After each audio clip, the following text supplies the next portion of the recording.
the sound of my sister's voice echoing through the hallway of what used to be my apartment building was what finally confirmed it. 3 years of planning, 3 years of watching, 3 years of letting them all believe I was still the same pushover they'd always known, and now it was time to watch it all unfold. "Mom said the lease is in my name now," Melissa was saying to someone on her phone, her voice carrying that familiar tone of entitled satisfaction. "Yeah, downtown penthouse. Can you believe Maya was living here this whole time and never told us how nice it was?" I smiled from my position in the coffee shop across the street, laptop open, security camera feeds streaming live on my screen. The cameras I'd installed 6 months ago were working perfectly.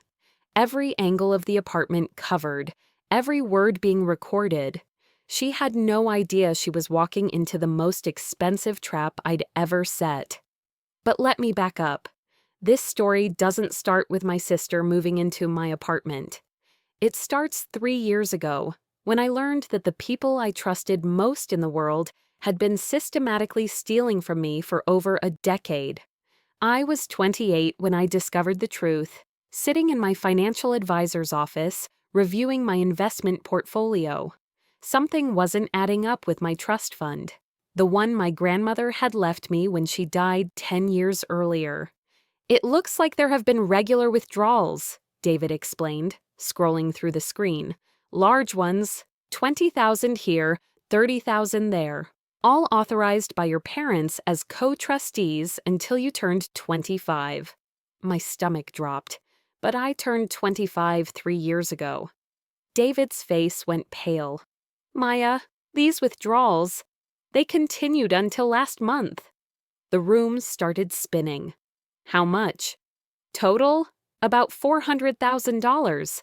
400,000. Nearly half of what Grandma Rose had left me. Money that was supposed to be mine. Money that my parents had been quietly siphoning off while I struggled through college, while I worked 2 jobs to pay for my tiny studio apartment, while I ate ramen noodles for dinner and walked everywhere to save on bus fare. The confrontation with my parents that evening was a masterclass in gaslighting. "Honey, we were investing it for you," Mom said, not even bothering to look guilty. "The market was volatile. We were protecting your inheritance." Dad nodded along. "Besides, we put Melissa through medical school with some of that money. Family helps family. You understand?" Melissa. Of course. My younger sister, the golden child, the one who could do no wrong, the one who'd gotten a full ride to med school courtesy of my inheritance, while I'd worked myself into exhaustion. "I want to see the investment records," I said quietly. They exchanged a look. "Maya, don't be dramatic," Mom said. "We don't need to involve lawyers and accountants. This is family business." But I did involve lawyers and accountants, and what I found was worse than I'd imagined. There were no investments. The money had gone toward a beach house in the Hamptons, Melissa's medical school tuition, her wedding, her down payment on a house, and countless other family expenses that somehow never included me. They'd been stealing from me for years, using my grief over losing Grandma Rose and my trust in them as cover. The lawyer said we had a case, but litigation would be expensive, time-consuming, and there was no guarantee we'd recover the money. My parents had been careful to keep just enough plausible deniability. That's when I decided to take a different approach. I didn't confront them again. I didn't scream or cry or demand justice. Instead, I got very, very quiet. I told them I understood that family was more important than money, that I didn't want to cause problems. I played the role of the understanding daughter, the pushover they'd always known me to be. But privately, I was planning. Step 1. I moved out of my tiny studio and into a beautiful downtown penthouse. Not to live large, but because I needed the right stage for what was coming. I furnished it expensively, made it look like I was finally living the lifestyle they thought I should have. I made sure they saw the apartment during carefully orchestrated visits, made sure they knew the address, made sure they were impressed. Step 2. I started my own business. The inheritance that remained, plus years of savings and a loan I qualified for thanks to my excellent credit, went into a digital marketing consultancy. Within 2 years, it was thriving. I was making more money than I ever had, but my parents didn't know that.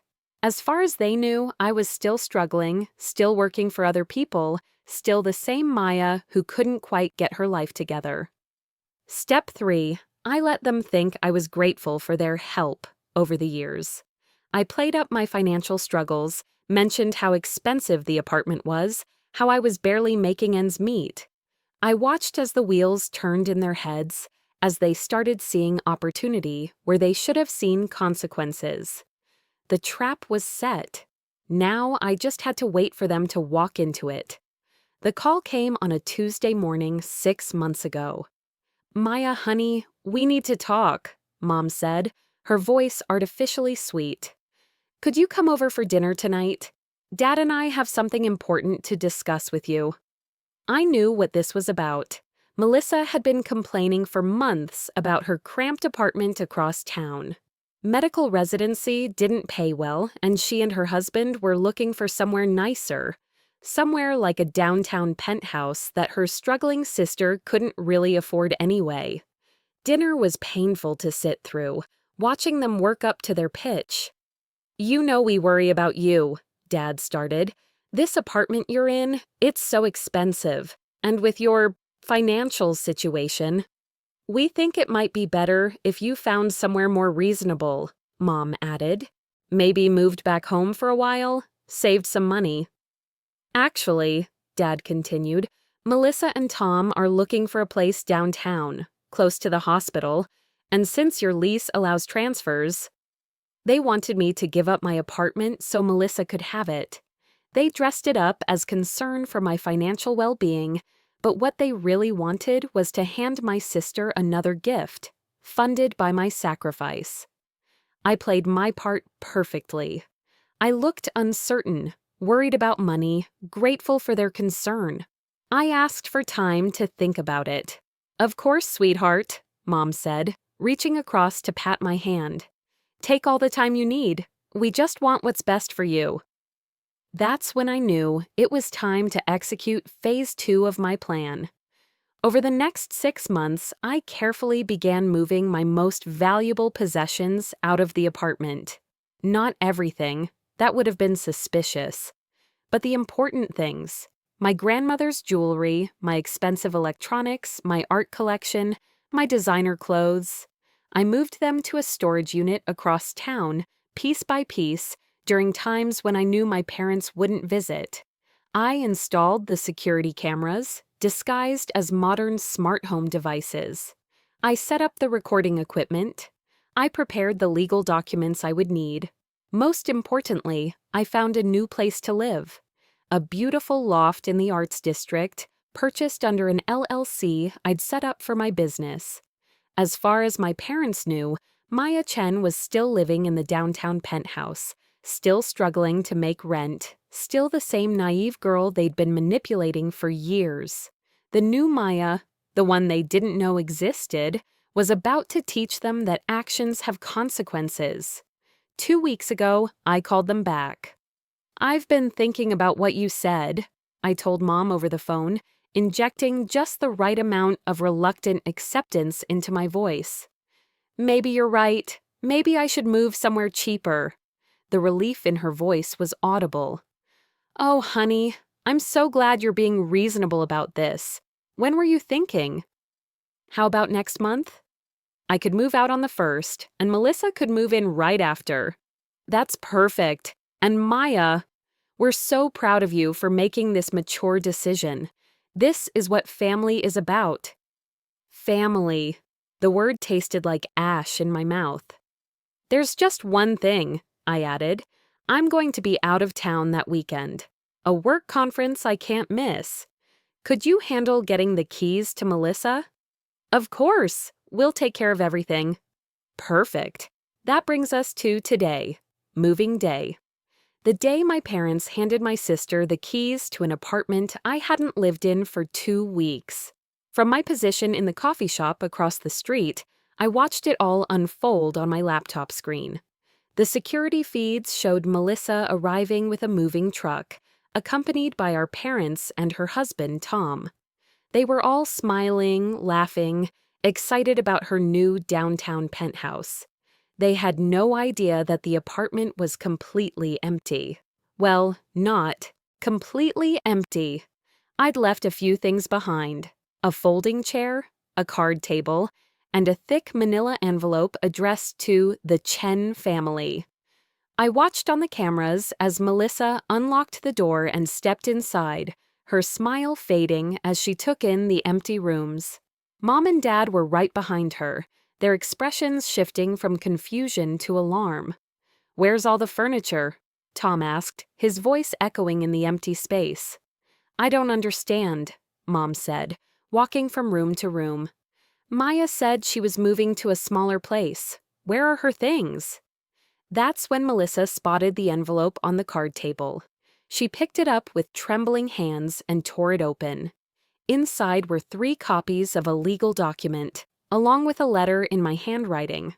I couldn't hear them reading it from across the street, but I'd memorized every word. "Dear family." By the time you read this, you'll have discovered that I moved out of this apartment 2 weeks ago. I'm sure you're confused, so let me explain. 3 years ago, I learned about the money you stole from my inheritance. $400,000 of Grandma Rose's legacy, money she left specifically for me, that you used to fund Melissa's education, her wedding, her house, and your own lifestyle while I struggled to make ends meet. I could have sued you. I could have involved the police. Instead, I decided to let you teach yourselves a lesson. The apartment you're standing in? The lease was in my name, but the rent was being paid by my business account. As of today, that lease has been terminated. The landlord has been informed that the premises were being illegally sublet. The security deposit you thought you'd get back? There wasn't one. I paid first and last month's rent, but there was never a deposit because the landlord is a friend of mine. The furniture and belongings you expected to find, I've had them moved to my actual home, the one you don't know about, the one I bought with the money I earned building a successful business, while you all assumed I was still the same naive girl you could manipulate. Melissa, you're currently in violation of the lease terms by being here without permission. Mom and Dad, by facilitating this, you're accessories to breaking and entering. But don't worry, I'm not going to press charges. Instead, I'm going to let you deal with the consequences of your own actions. The moving truck in the parking lot? I hope you can get a refund.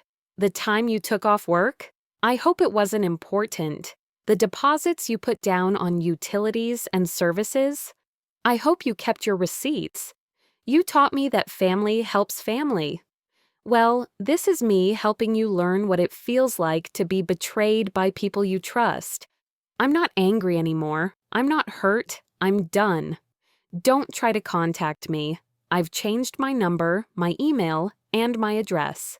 If you want to reach me, you can do so through my lawyer, whose contact information is attached. Maybe someday we can have a relationship based on honesty and respect instead of manipulation and theft. But that's entirely up to you. P.S. The security cameras throughout the apartment have been recording everything for the past 6 months, including this conversation. I now have footage of you admitting to the theft, discussing plans to manipulate me into giving up my apartment, and entering the premises without permission. These recordings have been stored securely, and copies have been provided to my attorney. Have a nice day. Maya, I watched on the cameras as the 3 of them read the letter, their faces cycling through shock, disbelief, and finally, dawning horror. Mom sank into the folding chair, the paper trembling in her hands. Dad was pacing, running his fingers through his hair. Melissa was crying. Tom was the first to speak, though I could barely make out his words through the audio feed. Something about crazy and vindictive and legal action. But Dad was shaking his head. He knew, just as I'd known he would, that they didn't have a leg to stand on. They'd stolen from me, manipulated me, and now they'd walked straight into a trap of their own making. My phone buzzed. A text from a number I didn't recognize, but I knew it was one of them. They'd probably borrowed someone's phone when they realized I'd blocked them. "Maya, please call us. We can work this out. This is insane." I deleted the message without responding. Another text. "You're destroying our family over money." I deleted that one too. A third. "Melissa is crying. She didn't know about the inheritance money. How can you do this to her?" That one almost made me laugh. Of course Melissa was crying. She'd just learned that her medical school education, her wedding, her house, all of it had been paid for with money stolen from her sister. And instead of feeling guilty, she was upset that her free downtown apartment had been taken away. I closed the laptop and finished my coffee, watching through the window as my family emerged from the building. Mom was supporting Melissa, who was still crying. Dad was on his phone, probably trying to figure out what to do about the moving truck. Tom looked like he wanted to hit something. They stood on the sidewalk for a long time, talking in a tight circle. I couldn't hear what they were saying, but I could imagine. Blame, recriminations, desperate attempts to figure out how to fix this without admitting they'd been wrong. Finally, they got into their cars and drove away, leaving the moving truck behind. That was 3 weeks ago. In the days that followed, I received dozens of calls from blocked numbers, voicemails I deleted without listening to, and texts from friends and relatives who'd been recruited to talk sense into me. I ignored them all. My lawyer, however, did receive several calls. Mom and Dad wanted to negotiate, wanted to work something out, wanted to know if there was a way to resolve this misunderstanding without involving the authorities. There wasn't a misunderstanding. There was theft, manipulation, and consequences. But I wasn't completely without mercy. Through my lawyer, I sent them a proposal. They could admit what they'd done publicly and in writing. They could pay back the $400,000 they'd stolen with interest. They could apologize sincerely, without excuses or justifications.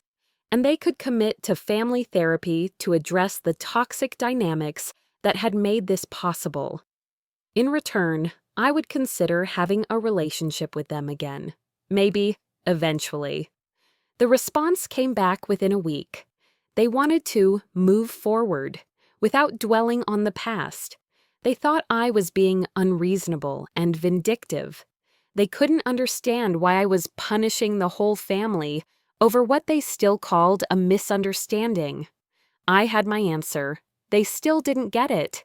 They still thought they were the victims. So I moved forward without them. Today marks 3 months since the apartment incident. My business is thriving.